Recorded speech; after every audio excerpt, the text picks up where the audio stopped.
Hello and welcome to America What the Heck. Now today I'm going to give you a little bit of a news update on 4 different subjects in the news today. First of all is going to be an update on the Zika virus in Brazil and a little bit of history behind that. The fighting in the Ukraine, the horrible triple murder in Staten Island that left a 2-year-old fatally wounded in the hospital, and the Italian student being murdered and brutally tortured. First off though, the Zika virus update. Alright, this past Tuesday was Mardi Gras, or Fat Tuesday, and in Brazil it's a fun time. People are getting drunk, they're acting stupid, because guess what? It's Mardi Gras. Now, a lot of officials are very upset about this, about how people are going out scantily clad, they're not wearing the full-length shirts or pants. They're going out in halter tops and bras, essentially, and shorts, no shirts, not caring, because it's Mardi Gras. We want to have fun. We want to go kiss strangers and just be goofy before Lent. That's all fun and games. If you're for that, good for you. I applaud you. I do not have that kind of money to do that. I would love to go to Brazil, but sadly, I cannot afford that. However, there's the government itself and the WHO, the World Health Organization, are kind of angry that no one's doing anything that they ask about protecting themselves from the Zika virus. However, and I'm going to quote directly from this article from the New York Times, during Carnival, Brazil offers shrug over Zika. In many Brazilian cities, mosquito repellent has become nearly impossible to find because so many people are buying it. That's a good thing. However, most Brazilians can't afford, spray, netting, hunger clothing. They can't afford this. When they're given the choice between, do I buy these things to repel against this mosquito that I could possibly come to my house, could possibly not, or do I buy food for my family? They buy food for their family. It's a no-brainer. Would you rather your family starve or be saved from this horrible disease that affects pregnant women and their unborn children? Food. However, the government's not really happy about that. Neither is WHO or virologists. Forgive me. We'll start with that. Let's see. Going off of this, another quote by Andre Aldera. Most of my friends are more worried about finding jobs than the Zika virus. That makes sense. I mean, there are people out there who are, quote, slathering his body with mosquito repellent after his younger brother contracted Zika last month. I'm frightened to death of mosquitoes, he said, shortly before taking off his shirt and disappearing into a dancing mob. It's terrifying, and there are people who are taking precautions, like he's slathering himself in mosquito repellent. There are women who are out there who refuse to leave the house or who only go out dressed in full everything so that they can reduce the risk of being bitten by one of these mosquitoes. But people are still angry about this, and the World Health Organization is kind of like, hey, we keep telling you this horrible thing is here, and you're out partying and being stupid and exposing yourself. And there's a quote directly from this, from a newspaper headline: Carnival in Rio, a party for humans and a feast for mosquitoes. I mean, it's Carnival in Rio, though. It's Rio. And during Mardi Gras, I understand how people over there are feeling like, oh, we're gonna have fun, we're gonna party, and we don't care because it's Mardi Gras. But I also understand the standpoint from the WHO, the WHO, I have to call them.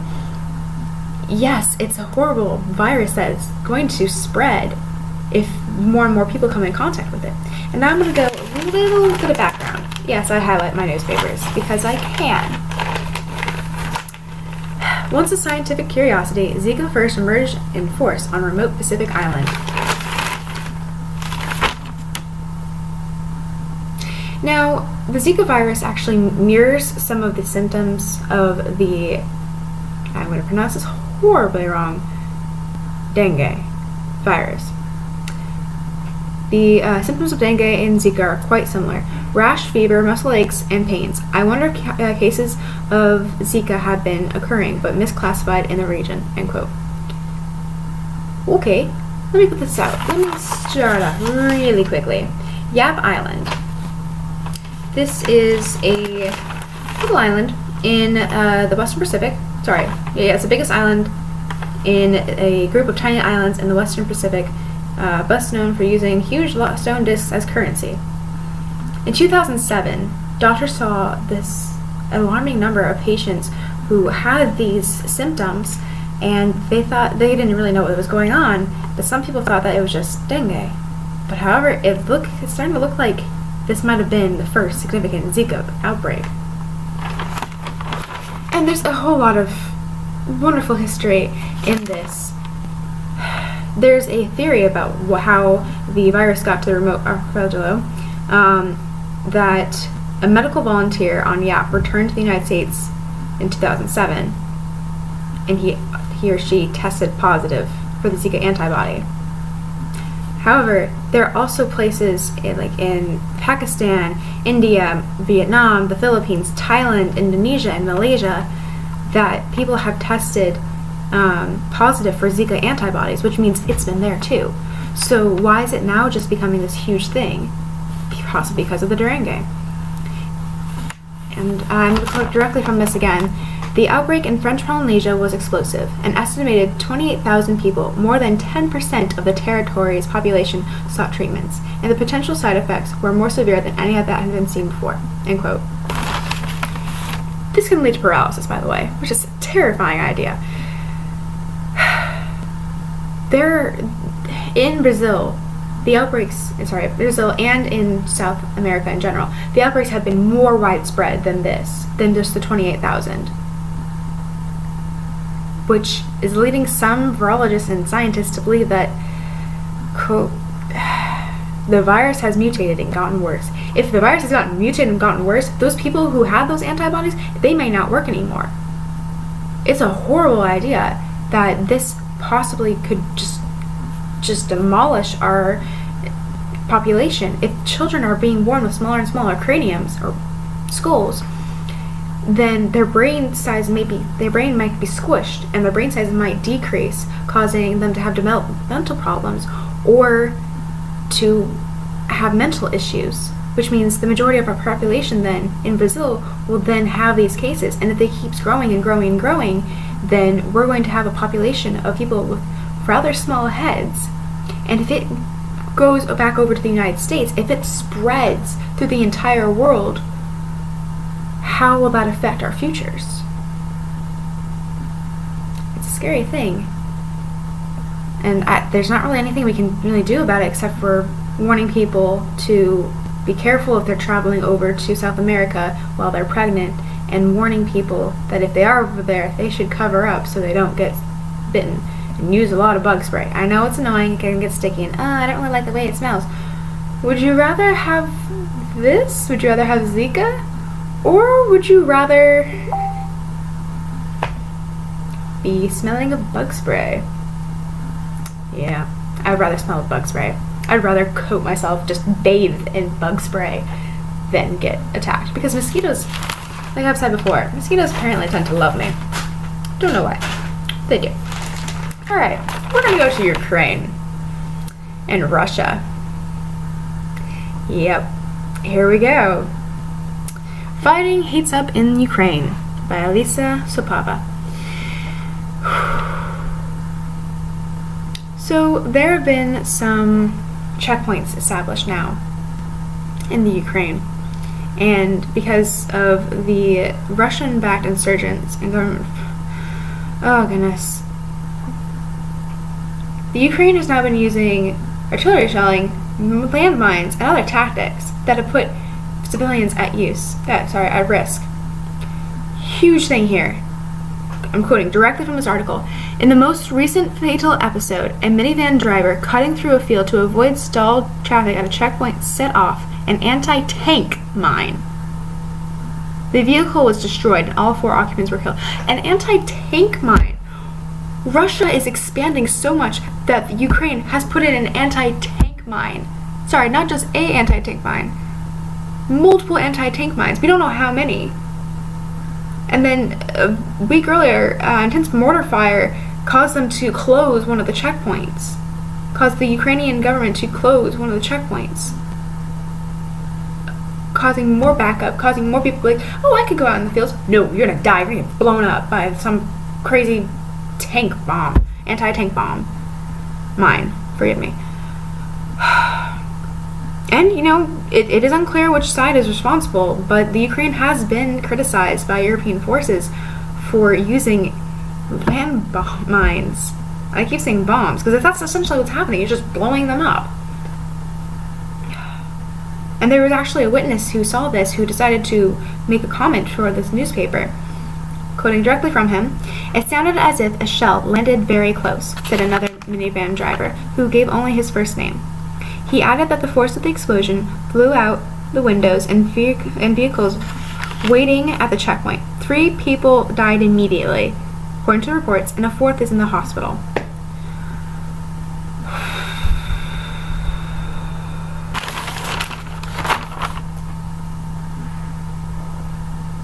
This is shocking to me. This is terrifying and shocking to me. And the fact that Russia has been backing these insurgents and Russia's been trying to move in on certain places. Like, they've now put in, quote, intervention in the Syrian war. And I'm going to quote exactly from this thing: "The Russian intervention in Syrian war has sharply reduced options for U.S. Putin is the first leader since Stalin to expand Russia's territory.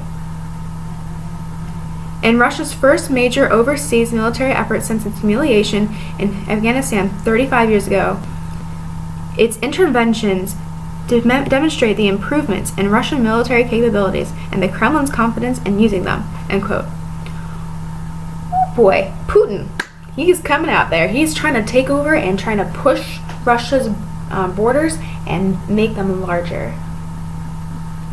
So this is slightly scary. I know this has been happening for about 2 years now, but now it's getting more and more and more intense. Especially with the recent attacks in Paris, people are now becoming refugees, trying to get away from these countries, and Russia's like, I'm gonna put a little stake in here, and I'll help out here. It's scary, especially because the much discussed no-fly zone is now gonna be far harder to, enforce, because Russia's already in there. Russia's already flying their planes and everything in there, so we can't really enforce a no-fly zone when they're already flying in there. Watch out for Russia, essentially, is my thing. Now I'm going to talk about the brutal triple murder in Staten Island. So, I read this and I became very sad and very infuriated that I had not heard about this before. I was very upset that I had not heard about this before, and I'm really shocked that no one has actually commented on it. I haven't seen this in the news recently. It's just mainly been covering the political aspects of what's going on right now. Ooh, who are you gonna vote for? This and that thing. Ooh, look, we're gonna mess with this person. We're gonna criticize this person. Nothing about this brutal triple murder. And I will tell you why it has affected me so much. Why I keep saying it's such a brutal triple murder. A 26-year-old woman and 2 of her little children were stabbed to death in Staten Island. She had 3 kids with her. Her 2-year-old survived. Her 1-year-old was murdered, and her 4-month-old, her tiny little just-born baby, was also brutally stabbed to death. I don't understand why there's not this nationwide shock and demand that we catch the man who did this or woman who did this. They have a suspect. They believe that the father of one of these children, Michael Sykes, who's 23 years old, who murdered these poor people. They're not entirely sure right now. I believe they're still looking for him. But the fact remains, I didn't hear about any of this. And the people who were actually taking care of this poor woman who was brutally murdered, Rebecca Cutler, before she decided to try to make a stake on her own, they didn't hear about anything until they were told later He learned that she had been killed when he saw the stabbing on the news and received a call from a newspaper reporter on Staten Island. This is awful. This is terrifying, and oh my goodness. And there's nothing that's been huge or wide about this. When Twinkies were going off the shelves and people were freaking out about this, that oh my gosh, Twinkies are going extinct. Oh my gosh, oh my goodness. Nothing about this horrible loss of life. Nothing. It's ridiculous to me, and I just have to say, America, what the heck? Why are we so worried about Twinkies when this happened? This happened. This poor woman was brutally murdered along with 2 of her children, 2 of her babies, because that's what they were. If you're a 1-year-old and a 4-month-old, you're babies. I don't understand why there hasn't been such a big outrage about this. I'm outraged about this. I want them to find out who did this, who murdered this beautiful woman and her beautiful babies and left her poor child motherless. Who has that such hatred in their hearts that they would murder 2 innocent babies and their mother? But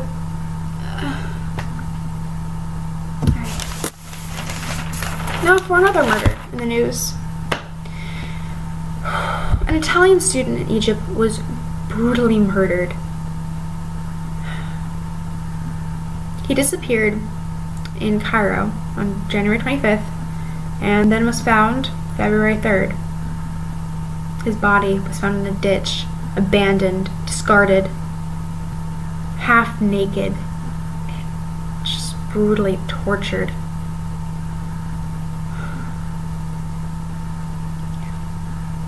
The Italian government is convinced that Egyptian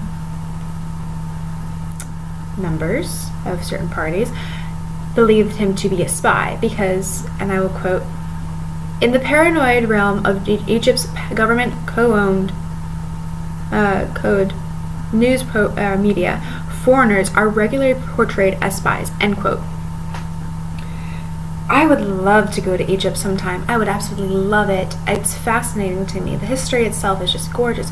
But if an Italian medical student was straight up murdered, a doctoral student was straight up murdered, brutally assaulted and all this stuff because they thought he was a spy. The worst part is, I'm going to quote directly from this because this is extremely, extremely important. Quote, "The day he disappeared was the 5th anniversary of the 2011 uprising that brought down the government of President Hosni Mubarak.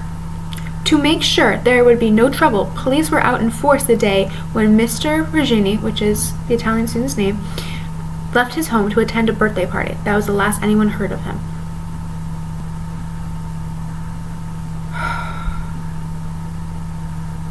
It's terrifying. Academics, human rights activists, and journalists have been specifically targeted. Mr. Regini's murder is sure to put a deep chill on academic freedom in Egypt, end quote. This is terrifying.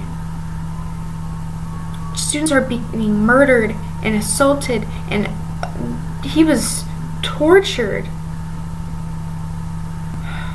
It is absolutely tortured. The Italian government is convinced that the Egyptian government is covering this up, saying, "Oh no, that happened, but it was just, it happened. We weren't hiding this from you. No." And I'm going to read the exact quote from the beginning paragraph. Quote, "Italy is in an uproar over the torture and murder in Egypt of Giulio Regini, a 28-year-old Italian doctoral student at Cambridge University who disappeared in Cairo on January 25th and whose half-naked, battered body was found in a ditch February 3rd, hours after Italian officials appealed directly to President Abdel Fattah el-Sisi of Egypt for help in locating the missing student," end quote. Oh, actually no, I'm going to quote exactly what the Interior Minister of Italy said. The poor boy's body bore evidence of, quote, inhuman, animal-like, unacceptable violence, exactly the kind of torture security forces regularly inflict on Egyptians, end quote. Security forces, the police, exactly the kinds of things that the police were inflicting on their own citizens is what happened to this poor boy, which only leads me to conclude that this poor 28-year-old doctoral student was brutally assaulted, tortured, and murdered by Egyptians, by Egyptian police. And the Italian government is obviously up in an uproar. I would be up in an uproar if someone from my beautiful country came to another country to study, to learn more, to open their minds more, and was just brutally tortured and murdered. And I know there's this huge power struggle in Egypt. Egypt is not safe right now. I knew that from going into college, but the fact that this poor student was just straight up murdered just because he was a foreigner. No, this is awful. I'm so happy that I live in a country that you can have the freedom to speak your mind, to do what you want. And I mean, there are certain cases where you should stop. But I'm very grateful I live in this country where I can go outside and I do not have to be afraid of being stabbed, being attacked, being murdered for being a student, being a woman, being a female student out on the streets. America, no, this is not your fault. Egypt, what the heck? Egyptian officials and... What is going on? What the heck? Usually I try to put a little happy spin on this, but 2 murders. 2, I can't. I hope you all had a happy Mardi Gras and are enjoying this Lenten season.